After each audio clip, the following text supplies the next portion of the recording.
Esperamos que el mensaje de hoy sea de mucha bendición para todos y les exhorto que se pongan cómodos, tengan lápiz y papel para que puedan estudiar los versículos que se vayan a tratar en esta reunión para que lo practiquen en su casa. Así que bendiciones para todos, hermanos. Yo les digo que, salvo por causa de fornicación, cualquiera que se divorcie de su mujer y se casa con otra, comete adulterio. Y el que se casa con la divorciada, también comete adulterio. Sus discípulos le dijeron: si tal es el caso del hombre con su mujer, no conviene casarse. Mateo 19, 9 y 10.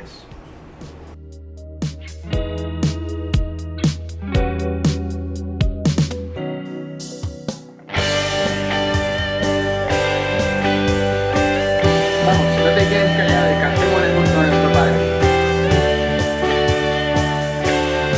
Que su amor perdura por siempre. Todos juntos.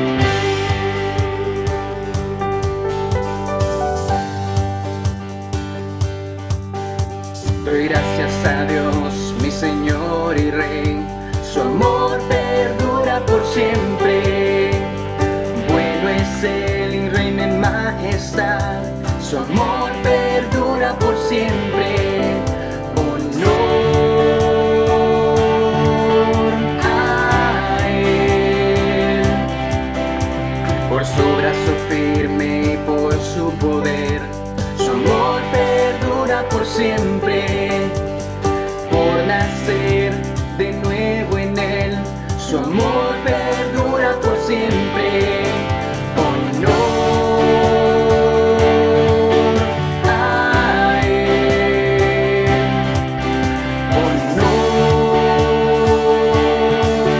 a Él. Por siempre Dios es fuerte. Por siempre Dios es fiel. Por siempre está conmigo. Ahora y siempre. Por siempre.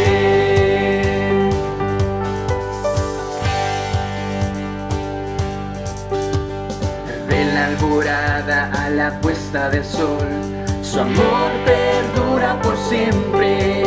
Y por su bondad existimos hoy. Su amor perdura por siempre. Honor a Él. Honor, todos juntos, a Él. Por siempre Dios es fuerte. Por siempre Dios es fiel. Por siempre está conmigo. Ahora y siempre. Por siempre Dios es fuerte. Por siempre Dios es fiel. Por siempre está conmigo. Ahora y siempre. Por siempre. En esta siguiente parte vamos a cantar todos juntos. Su amor perdura por siempre. Su amor perdura por siempre. Su amor perdura por siempre. Su amor perdura por siempre. Su amor perdura por siempre. Honor a Él. Honor a Él. Por siempre Dios es fuerte. Por siempre Dios es fiel. Por siempre está conmigo. Ahora y siempre.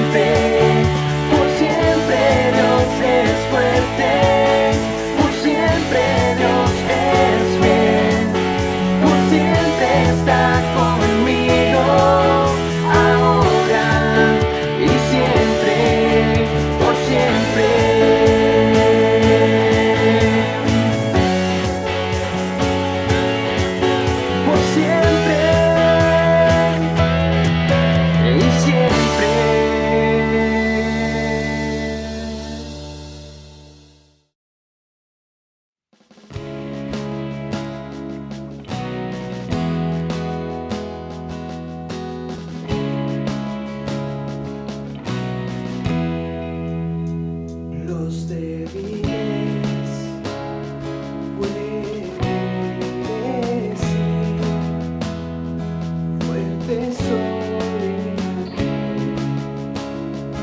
que resucitó por mí. Los pobres confiesan hoy, mi esperanza está en ti. Bendecido estoy.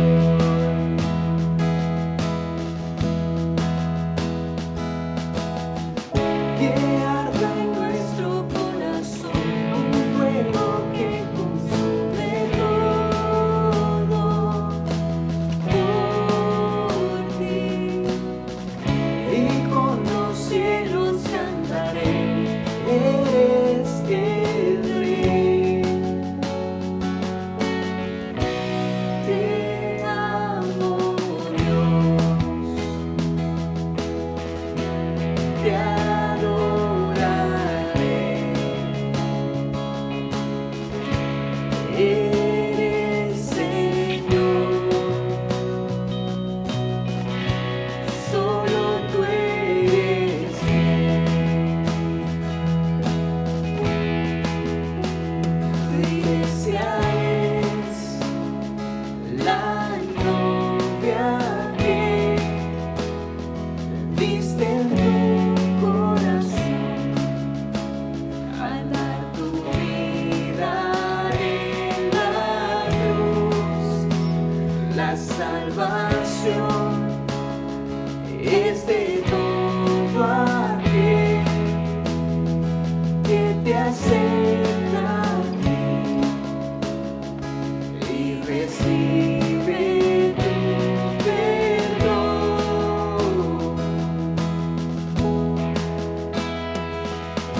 divorciar.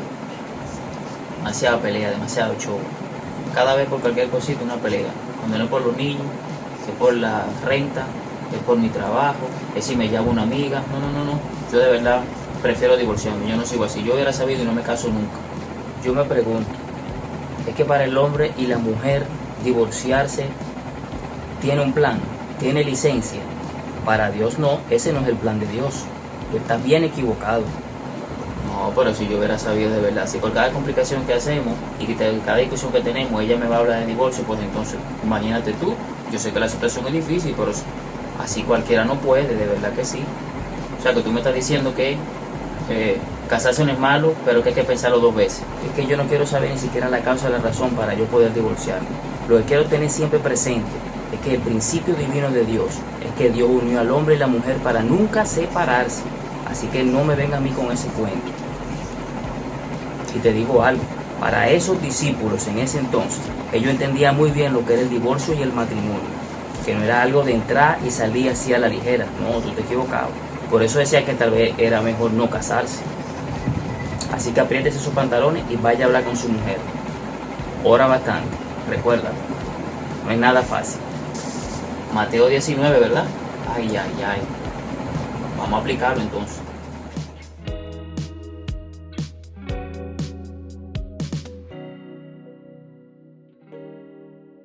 Buenas tardes, seguimos juntos buscando la dirección de Dios y eso es bueno, porque hemos venido hablando de qué es lo que Dios quiere de nosotros, qué es lo que Jesús pide de nosotros.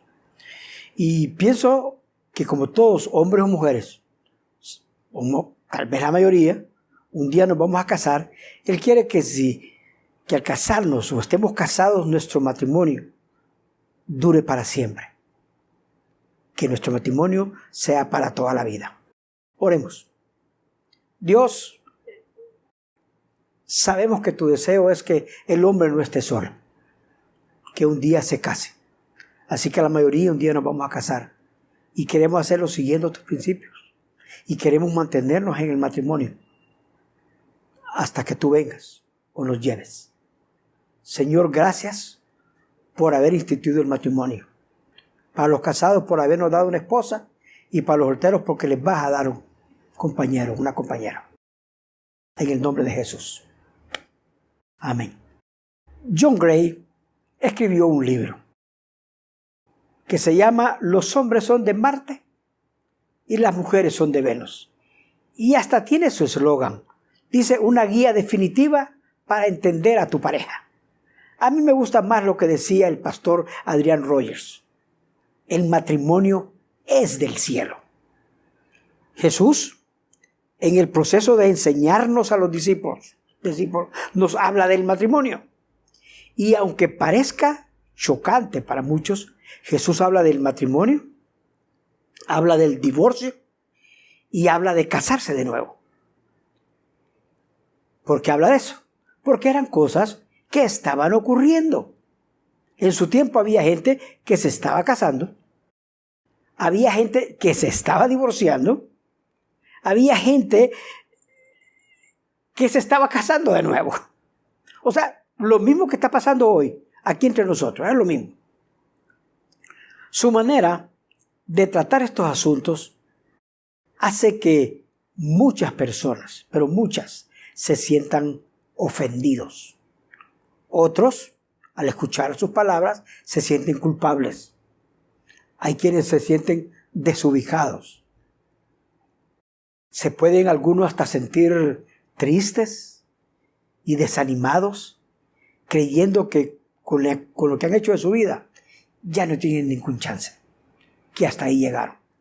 Yo te voy a decir, por favor, no te desanimes, no te vayas a media reunión, no te levantes de la silla, quédate allí hasta el final, pues por más chocante que sea, por más duro que sea lo que Jesús dice, todos, solteros y casados, divorciados, recasados, podemos aprender algo valioso sobre el matrimonio.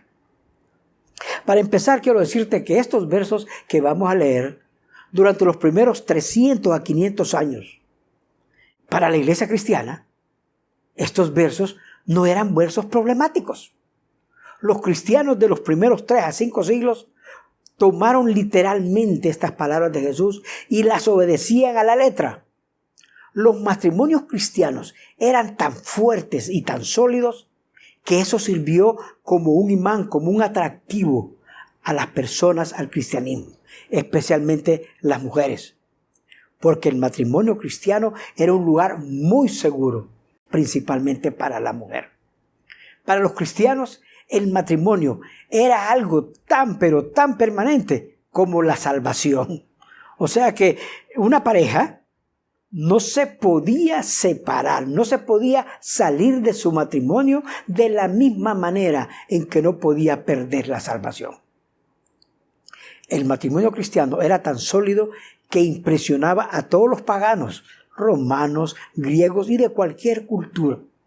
Pues toda esta gente veía un matrimonio de creyentes y decían: ¡wow! Estos cristianos permanecen casados para siempre, permanecen juntos hasta que uno de los dos se muere. Y no es que todo era fácil para ellos, los veían pasar por tiempos duros, por tiempos difíciles, pero eso no los hacía deshacer su matrimonio. El mundo en estos siglos era dominado por los romanos. Y el matrimonio entre los romanos era todo lo contrario. Las personas abandonaban a sus cónyuges, abandonaban el matrimonio. Era un desorden completo. Y aparecen estos cristianos locos, con un concepto de matrimonio totalmente diferente. Y por eso esto captó la atención de los paganos. El problema fue que pasados estos 3-5 siglos, el cristianismo se volvió una moda. Fue aceptado en la sociedad, llegó a ser parte del Imperio Romano al punto que el mismo emperador romano, Constantino, se hizo cristiano. Y los cristianos de esa época empezaron a hacer lo mismo que hacían todos y que nosotros hacemos. Empezaron a buscarle grietas al sistema. Empezaron a ver cómo me deshago del matrimonio, a preguntarse cómo puedo salir del matrimonio y todavía estar en paz con Dios, hacer que Dios me acepte. ¿Qué cosa tendría que pasar para que me sea permitido dejar a mi cónyuge? ¿O cómo me puedo divorciar sin sentirme culpable? Esa era la manera de ver el matrimonio después de los primeros 5 siglos. A los judíos, en el tiempo de Jesús, le buscaban también grietas al sistema, por dónde escaparse. Nosotros hoy seguimos buscando grietas, buscando cómo escapar. Y es interesante todo esto cuando una persona se divorcia y se casa de nuevo, no importa cuántos años hayan pasado, no importa cuánto haya sido que el juez los declaró divorciados, siempre en su mente vuelve a reproducirse el video con las razones de por qué se separó de su primer cónyuge. Siempre estamos justificando, defendiendo el por qué tomé tal decisión, del por qué lo hicimos, por qué nos separamos. Pero no importa cuántos años tengas separado, cuántos años un juez te haya dicho, estás libre. Siempre el matrimonio que tuviste estará ahí como un fantasma. Lo que Jesús dice sobre el matrimonio es chocante, pero ustedes y yo tenemos que entenderlo. Jesucristo es Dios. Y Dios mira su creación de manera diferente a como nosotros lo hacemos. Todas las expresiones de Jesús eran, diríamos, como llamas de fuego para todos los oyentes. La mayoría, cuando escuchaba las palabras de Jesús, que eran tan fuertes, simplemente se daba la vuelta y se iba. Otros, pocos, se quedaban y soportaban todo ese fuego, todo ese refuego. Pero cuando pasaba ese fuego, se encontraban con verdades tan valiosas que no importaba otra cosa. No importaba otra cosa. Más que decir, valió la pena escuchar a Jesucristo. Valió la pena pasar por la chamuscada. Valió la pena que inclusive me haya sentido incómodo o incómoda. Cuando Jesús decía estas cosas, siempre él decía, tenía una expresión bien clara: el que tenga oídos para oír, que oiga; el que tenga ojos para ver, que vea. El que no tenía oídos para oír ni ojos para ver, esto lo incomodaba. Lo mismo hoy. Cuando escuchas estas expresiones de Jesús, no puedes evitar ponerte incómodo si no tienes oídos para oír, ¿verdad? Pero si tú decides que te vas a mantener apegado a lo que Él dice, porque tiene oídos para oír, te vas a encontrar con verdades que transformarán tu vida, sea que estés casado hoy, o sea que estés soltero hoy, o te hayas casado de nuevo hoy. Solo tienes que decidir no cerrar tus ojos, no cerrar tus oídos y decidir aceptar ser confrontado tu corazón, tus ideas, tu mente. Y por más incómodo que sea, yo te digo, tú vas a aprender.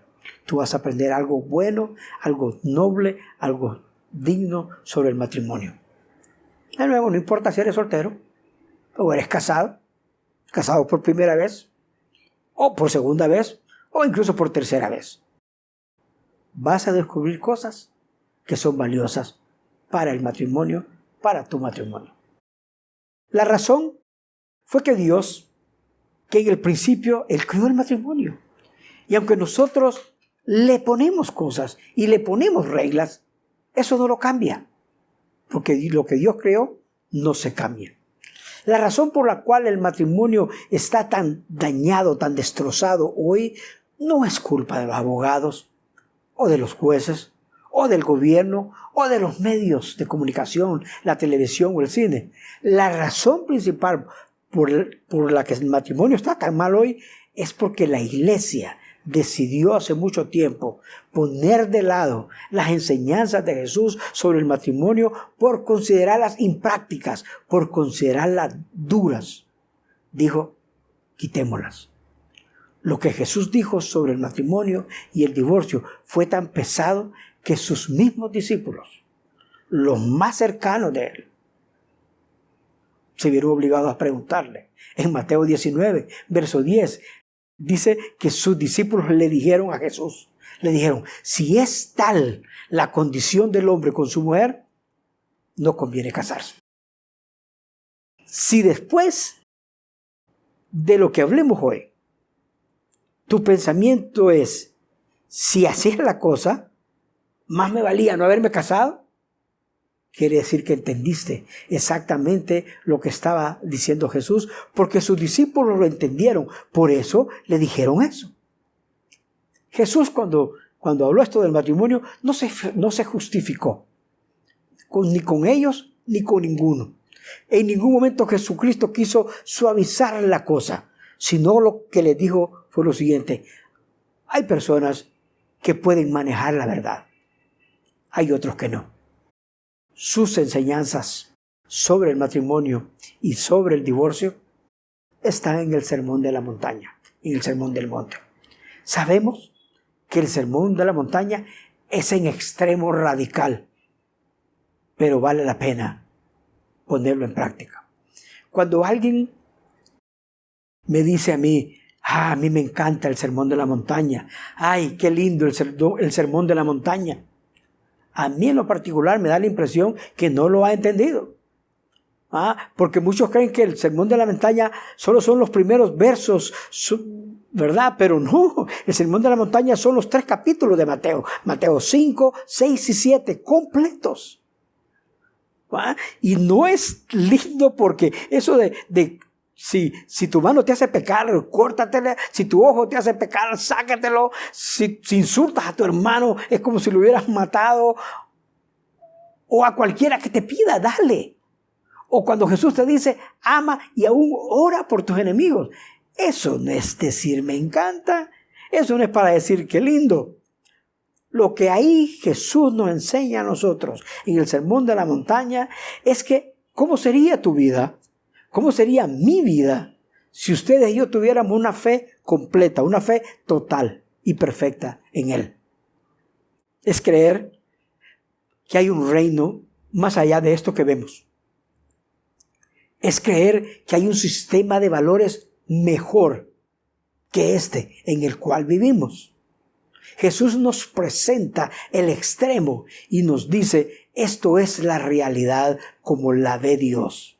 Así que, amigos míos, echen para adelante, pónganse pilas y suerte. Espero que un día lo logren, porque lo que está en Mateo 5, 6 y 7 no es fácil. ¡Wow! Cuando veo eso, es como si nosotros estuviéramos aquí y Jesús dijera, yo quiero que estén aquí. Tienen que llegar ahí. Y Jesús dice, esfuércense para llegar ahí.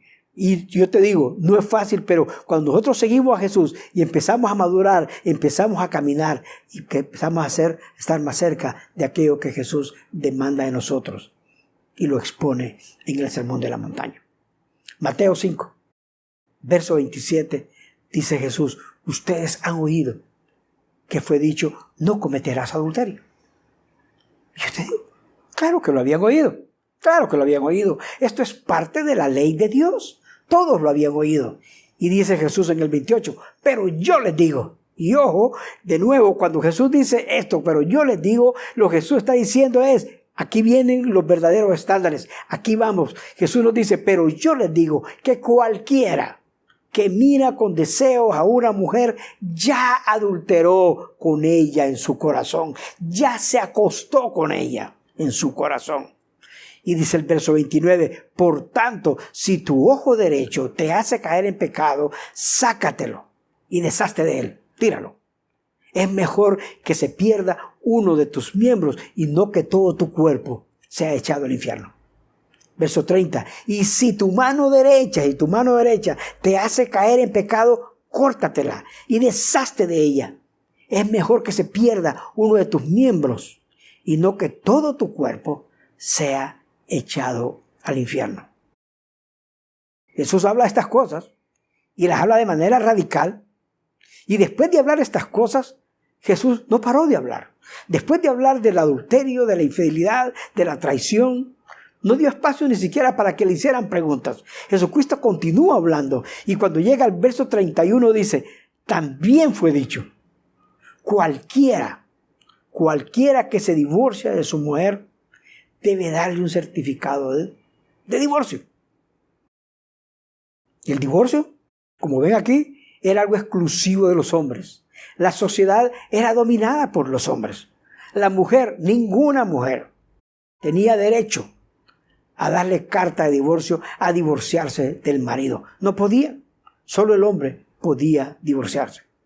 Pero Jesús dice en el verso 32, pero yo les digo, y de nuevo, es para levantar los estándares, pero yo les digo, el que se divorcia de su mujer, a no ser por causa de fornicación, hace que ella adultere, y el que se casa con la divorciada, comete adulterio.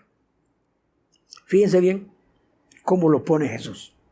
Muchos han tomado este verso como la base bíblica, como la salida bíblica para el divorcio. Pero Jesús dice aquí, a no ser por causa de fornicación. Jesús no está diciendo a causa de adulterio.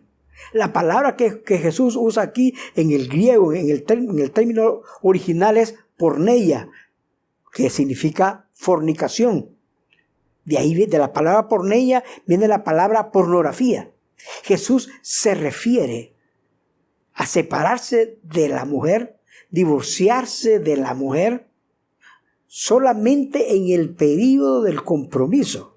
O sea, si la mujer le era infiel durante el período del compromiso, antes de llegar a la propia boda. Un buen ejemplo es el caso de María y de José. María salió embarazada en el tiempo que estaban desposados. No estaban casados todavía, estaban desposados. Y José, al verla embarazada, pensó que le había sido infiel y, como era justo, decidió que la iba a dejar en silencio. Se iba a divorciar de ella en silencio. Lo que Jesús está diciendo es que si un hombre se divorcia de su mujer y esa mujer se junta con otro, ese hombre es culpable de hacerla adulterar. Así que veamos la diferencia de los términos. Para nosotros, si un hombre se divorcia de su mujer y ella se casa con otro, no puede adulterar porque para nosotros el adulterio es de un hombre o mujer casados con alguien que no es su esposo. Pero Jesús lo pone de manera diferente. Para nosotros el que se casa con la divorciada no adultera, pues está casado. Tal vez, y ese es un gran tal vez, ustedes y yo tenemos algo sobre el matrimonio que no hemos entendido. No lo hemos entendido como lo entiende Dios. El creador del matrimonio entiende eso de manera diferente. Jesús, de manera inmediata, después de hablar de esto, entra a hablar del valor que tienen los juramentos, las promesas. Verso 33 dice, ustedes han oído también que se dijo a los antiguos, a sus antepasados, no perjurarás, sino que cumplirás tus juramentos al Señor. ¿Por qué Jesús trae a colación nuestros juramentos a Jehová cuando está hablando de divorcio y de adulterio y todas las cosas? ¿Sabes por qué? Porque cuando nosotros nos casamos, nosotros juramos delante de Dios que vamos a permanecer juntos hasta el día que nos muramos. El siguiente pasaje que vamos a leer es un pasaje que es una presión, es la presión de los maestros de la ley queriendo agarrar en curva a Jesús, queriendo encontrarle el lado. Su propósito era lograr que Jesús dijera algo en contra a lo que Moisés había enseñado. Porque si encontraban algo así, tenían algo de qué acusarlo con la gente. Mateo 19, en el verso 3. Y vamos a leer hasta el verso 10. En el verso 3 dice, entonces se le acercaron los fariseos para ponerlo a prueba y le dijeron. Fíjense bien, es una pregunta. ¿Es lícito que un hombre se divorcie de una mujer o de su mujer por cualquier causa, por cualquier motivo? Cuando preguntan si es lícito, o sea, si es legal o si les es permitido, lo que ellos esperan escuchar de Jesús es bajo qué circunstancias un hombre se puede divorciar de su mujer y estar bien con Dios y con los hombres. Hoy las cosas no han cambiado. El divorcio está ahí. Tal vez lo único que ha cambiado es que ahora los dos ponen demanda de divorcio. Inclusive el 60% de las demandas de divorcio son puestas por la mujer. ¿Por qué la mujer pone demanda de divorcio? Porque no quieren aguantar al marido. Nosotros siempre hablamos de las circunstancias, de las razones. Siempre estamos pensando, es que ella me engañó, es que él me prometió, es que ella me dijo, es que ella hizo esto o hizo lo otro. De manera general, lo que podemos ver aquí en estos pasajes es que el divorcio se mueve en dos extremos. Un extremo es el hombre podía separarse de su mujer sin ningún motivo. Y con esto tuvo que lidiar Moisés. El otro es ningún hombre puede separarse de su esposa a menos que le haya sido infiel durante el periodo del compromiso. Esos son los extremos. Por eso en el verso 4, Jesús le respondió, ¿acaso no han leído que al principio el Creador, hombre y mujer, los creó? Les está preguntando si han leído a los que leían más. Eran los académicos, eran los que conocían la ley de pe a pa. Todo. Conocían la ley y leían más que todo el pueblo junto. Claro que lo habían leído, pero no estaban interesados en que Jesús les hablara del principio de la creación. sino que les hablara de las circunstancias o razones actuales de su hoy, aquellas por las cuales un hombre podía divorciarse de su mujer. Y Jesús lo lleva al principio. Y lo lleva al principio al inicio porque ellos han pasado por alto algo que es básico. Porque ellos lo que han estado haciendo es buscándole grietas al sistema, cómo salirse del sistema. En el verso 5 dice, y agregó Jesús, por esto el hombre dejará a su padre y a su madre y se unirá a su mujer y los dos serán un solo ser. ¡Wow! Este es el punto. Dos se unen y se convierten en uno. Cuando un hombre y una mujer se casan y se unen, se convierten en uno. En uno. Ya dejan de ser dos, sino en uno. Lo que ellos querían oír no era eso. Lo que ellos querían oír es bajo qué circunstancias uno se puede convertir en dos. No sé a ustedes, pero a mí me gusta el huevo. Hecho de todas las formas que me lo den, yo me lo como. Pero si me dan a escoger, yo prefiero un omelette. Un omelette de 2 huevos. Yo pido un omelette de 2 huevos. Los 2 huevos se mezclan y se convierten en uno. Un uno que antes eran 2, se convierten en uno solo. ¿Ah? Los que quieren escuchar cómo hacer para separar un omelette. Cómo hacer que un omelette de 2 huevos regrese a ser 2 huevos. Jesús les dice de manera bien clara. Así que ya no son 2, sino un solo ser. Y aquí viene el mandamiento cuando dice, por tanto, lo que Dios ha unido, que no lo separe nadie. Nadie, no hay nadie que pueda separar. Este es el mandamiento. Y esto que estamos hablando en este momento son parte de los votos matrimoniales. Yo me aseguro que cuando voy a casar a una pareja entiendan esto, que están juntos hasta que la muerte los separe. Que Dios los unió y los forme en uno solo hasta que la muerte los separe. Así que cuando Dios habla de estas cosas, esto suena pero muy, muy permanente. Es hasta que la muerte los separe. No hay nadie que pueda separar algo que Dios ha unido. No hay abogado, no hay juez, no eres tú ni yo. Y Dios dice, ni lo intentes. Nosotros queremos ir o escuchar las circunstancias o las razones por las cuales podemos hacerlo o por las cuales lo hicimos. Pero Dios solamente dice, no solo no es permitido.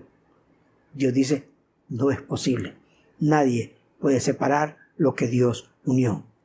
Puede ser que las personas lo reconozcan, el gobierno lo reconozca, pero Dios no reconoce el divorcio. Por eso, la divorciada adultera y el que se casa con ella también adultera. Verso 7. Le preguntaron, entonces, ¿por qué Moisés mandó darle a las esposas un certificado de divorcio y despedirla? Lo que ellos están diciendo es, el mismo que escribió Génesis, Moisés, con esa expresión de que 2 se convierten en una sola carne, en un solo ser, ese mismo Moisés mandó al hombre a darle un certificado de divorcio a la mujer. Eso es lo que están diciendo. Jesús responde y lo hace de manera clara. Verso 8. Él les respondió, Moisés les permitió hacerlo porque ustedes tienen muy duro el corazón. Pero al principio no fue así. Fíjense bien, es diferente. Permitió, mandó, ordenó. No, Moisés no ordenó, permitió. Y la razón por la cual lo permitió era porque el corazón de ellos era un corazón duro, porque no quisieron cuidar a su mujer, a la mujer de su juventud. No la quisieron cuidar, quisieron deshacerse de ella. Querían abandonarla a la deriva. Así que era necesario, Moisés lo hizo porque era necesario proteger a la mujer. Porque si la mujer no tenía una carta de divorcio, no podía volver a la casa de sus padres o a la casa de un hermano o de un cuñado y decir, miren, aquí está este papel, estoy legalmente divorciada. No tengo a dónde ir. Denme cuidado. No era porque el uno del matrimonio podía convertirse en dos. No, Moisés lo sabía. Por eso Jesús dice, al principio no era así. Al principio no fue así. El divorcio fue una concesión. Fue una concesión porque los hombres no querían cuidar de sus esposas. No querían. En el verso 9, Jesús lo dice de manera todavía más clara. Y yo les digo que, salvo por causa de fornicación, cualquiera que se divorcie de su mujer y se casa con otra, comete adulterio. Y el que se casa con la divorciada también comete adulterio. Este es Jesús hablando. Puede ser que tú pienses que puedes hacer que el uno que Dios unió, tú lo puedas convertir en dos. Que lo puedas separar con un pedazo de papel. ¿Tú puedes creer eso? Esto es lo que dijeron sus discípulos, los cercanos a él. El verso que leímos anteriormente, el verso 10, que dice, sus discípulos le dijeron, si tal es la condición del hombre con su mujer, o sea, en su matrimonio, no conviene casarse. Cuando dicen, si tal es la condición, quiere decir, si tan permanente es, si tan para siempre es, no conviene casarse.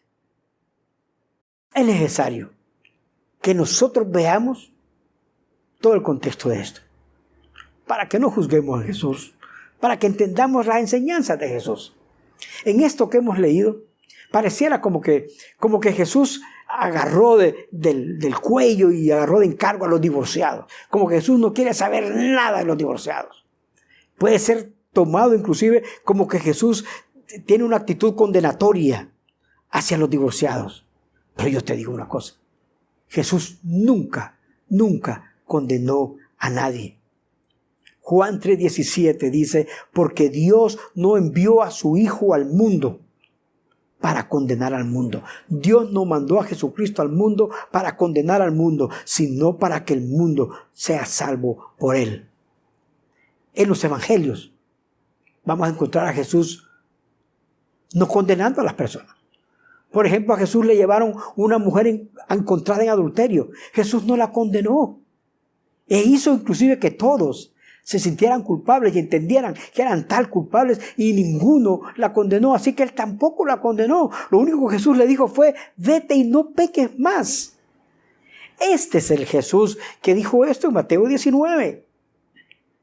La pregunta que alguien podría hacerse hoy es, ¿y entonces el divorciado o divorciada vive en un estado de perpetuo de adulterio, perpetuo de pecado?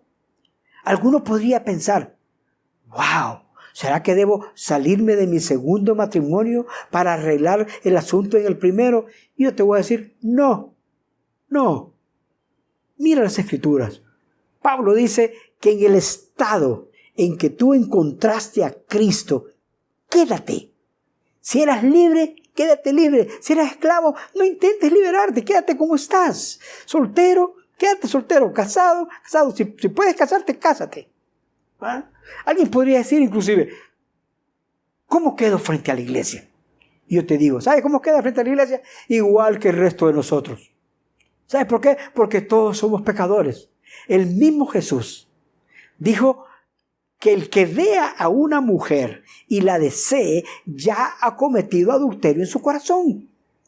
En otras palabras, todos nosotros estamos en el mismo cuadro. Todos nosotros literalmente somos adúlteros. No hay un hombre que yo conozca que diga que nunca ha visto a una mujer para desearla. En otras palabras, adulterio en su corazón. Lo mismo las mujeres. Todas han deseado a un hombre que no es de ellas. Si Jesús no te condena, la iglesia tampoco te condena. Porque la iglesia es el cuerpo de Cristo. Es el mismo Cristo que le dijo al delincuente, a ese que fue crucificado junto a él, a ese delincuente le dijo, hoy estarás conmigo en el paraíso. La pregunta más importante es, ¿qué hago? ¿Qué vas a hacer con las enseñanzas de Jesús? ¿Qué vas a hacer con lo que dice Jesús? Yo te digo, toma al menos 3 acciones. La primera acción es acepta lo que Jesús enseña sobre el matrimonio. Que el matrimonio es para un hombre, una mujer, para toda la vida, se convierten en uno y nadie los puede separar. Acepta su gracia, que te perdona todos tus pecados por poner su fe en Él, por aceptar su muerte en la cruz como el pago de tus pecados. Todos, tú y yo, necesitamos la gracia de Dios. No importa si somos solteros, o somos casados, o somos divorciados, o somos recasados, porque todos somos pecadores. Todos necesitamos la gracia de Dios y está allí al alcance de tu mano. Una segunda acción que puedes tomar es confiesa.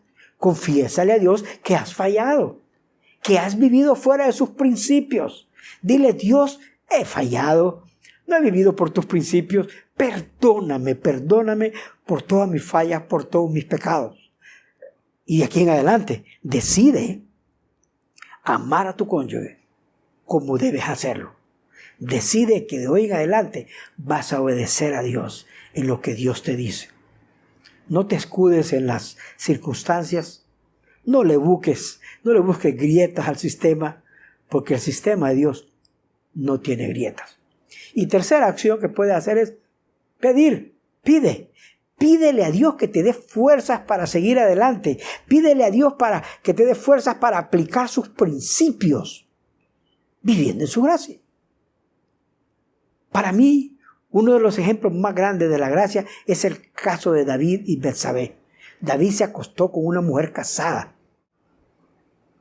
Y lo que hizo fue mandar a buscar al marido y terminó matando al marido.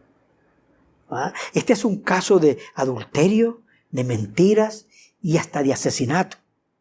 Pero ¿sabes qué? De esta unión de David con Betsabé nació Salomón. Y de ahí nació el Rey Jesús. De ahí viene Jesús. Reflexiona. ¿Sabes qué debe hacer? Humíllate delante de Dios. Pídele perdón por todos tus errores. Dios, mi Dios, tu Dios, es el Dios de la gracia. Y Dios está ahí para perdonarte todo. A los jóvenes les digo, hey, ustedes que no se han casado, ustedes pueden hacer la diferencia en este mundo. Ustedes son los que pueden romper el ciclo dentro de sus familias. Que ya no vuelva eso de se casó, se recasó, se divorció y se recasó. Ustedes pueden romper con eso, que cuando se casen para siempre, de una vez y para siempre. Yo los reto a ustedes a vivir conforme a lo que Dios manda. Oremos. Dios, qué bueno volver, Señor, a entender tu palabra y principalmente entender que todos somos pecadores y que todos necesitamos de tu gracia. Seamos solteros, seamos casados, seamos divorciados, seamos recasados. Todos necesitamos de tu gracia porque todos somos pecadores y tu gracia está disponible para todos. Lo único que tenemos que hacer es poner nuestra fe en Jesucristo. Aceptar su muerte en la cruz como el pago por todos nuestros pecados. Y tú dices que en tu gracia tú nos das vida eterna. Gracias, Dios, por mandar a Jesús. Gracias, Jesús, por ser tan claro, por ser tan radical. Y gracias por querer que nosotros seamos radicales como tú. Danos fuerza para vivir conforme a tu palabra, Jesús. En tu nombre te lo pedimos. Amén.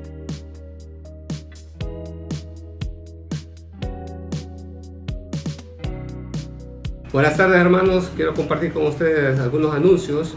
Los hombres nos reunimos a las 6 de la mañana a orar todos los martes. Y también nos reunimos a las 8 de la noche vía Zoom, ¿verdad? Así que están invitados todos. También las princesas valientes se reúnen los miércoles a las 7:30 de la noche, ¿verdad? Así que están invitadas todas a participar de esa reunión. Los grupos de crecimiento nos reunimos en diferentes horarios y en diferentes días, así que pueden contactar a los líderes para que vean cuál es el mejor día y mejor hora para que ustedes se puedan reunir.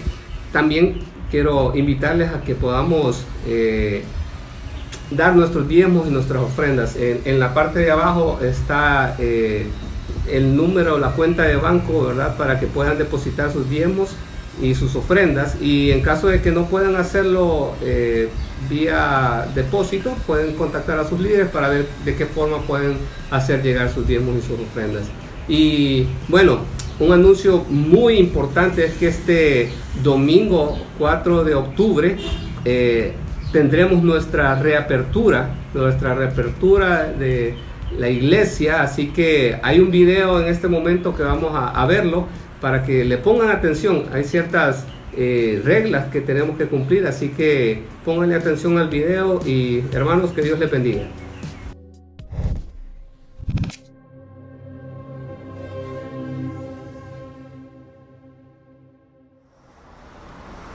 Buenas noticias. Después del 13 de marzo volvemos a reunirnos en persona y la reunión será el día 4 de octubre.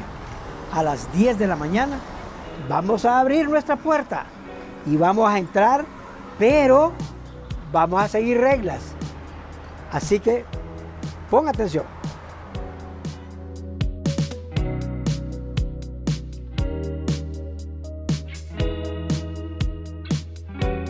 Nuestro deseo con estas reuniones es ser sensibles a todas las personas.